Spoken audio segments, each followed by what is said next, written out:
നിങ്ങൾ ഏത് സ്ട്രാറ്റജി വെച്ച് ട്രേഡ് ചെയ്യുന്ന ആൾക്കാരാണെങ്കിലും ഞാൻ ഈ പറയുന്ന കാര്യം ഒന്ന് ശ്രദ്ധിച്ചു കഴിഞ്ഞാൽ നിങ്ങളുടെ ട്രേഡിങ്ങിൽ നല്ല രീതിയിൽ നിങ്ങൾക്ക് ഒരു ഇമ്പ്രൂവ്മെന്റ്സ് കൊണ്ടുവരാൻ പറ്റും. വേറൊന്നുമല്ല, നമ്മുടെ ബയാസ് കോൺസെപ്റ്റ് എന്ന് പറഞ്ഞ സംഭവമുണ്ട്.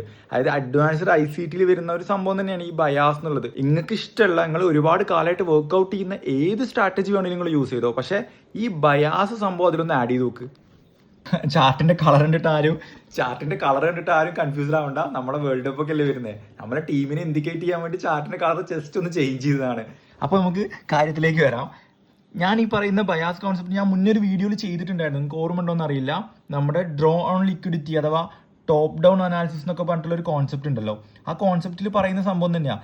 നോക്കി നോക്കുക, അതായത് ഇവിടെ ഒരു ഫെയർ വാല്യൂ ഗ്യാപ്പ് ഉണ്ട്, മാർക്കറ്റ് ആ ഫെയർ വാല്യൂ ഗ്യാപ്പ് വന്നിട്ട് കണ്ടോ ഇവിടെ ടാപ്പ് ചെയ്ത് എടുക്കുന്നത് കണ്ടില്ലേ. അപ്പോൾ ഈ ഫെയർ വാല്യൂ ഇത് എടുക്കുമ്പോൾ ഇതാണ് നമ്മുടെ ഇന്റേണൽ റേഞ്ച് എന്ന് പറയുന്നത്. ഞാൻ ജസ്റ്റ് നോട്ട് ചെയ്ത് തരാം.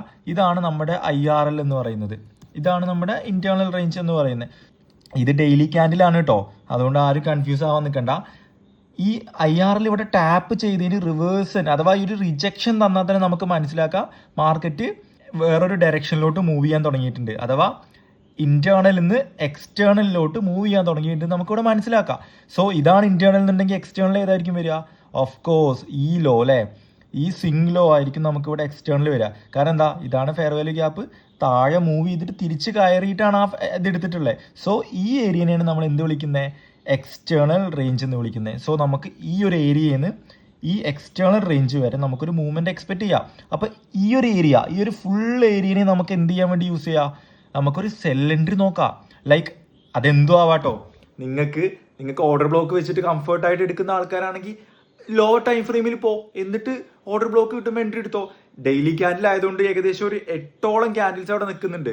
ഈ 8ഓളം ക്യാൻഡിൽസ് പറഞ്ഞാൽ 8 ദിവസങ്ങളാണ്. ഈ 8 ദിവസങ്ങളിൽ ഫെയർ വാല്യൂ ഗ്യാപ്പോ ഓർഡർ ബ്ലോക്കോ ഇനി അതല്ല സപ്പോർട്ടോ റെസിസ്റ്റൻസോ എന്തിൽ ബേസിൽ നിങ്ങൾക്ക് ട്രേഡ് എടുത്താലും നിങ്ങൾ ഇപ്പം ചെയ്യുന്നതിനെക്കാട്ടിലും നല്ല രീതിയിലൊരു പ്രോബബിലിറ്റിയിൽ നല്ല ഇമ്പ്രൂവ്മെന്റ്സ് നിങ്ങൾക്ക് കൊണ്ടുവരാൻ പറ്റും. ഒന്ന് ട്രൈ ചെയ്ത് നോക്ക്.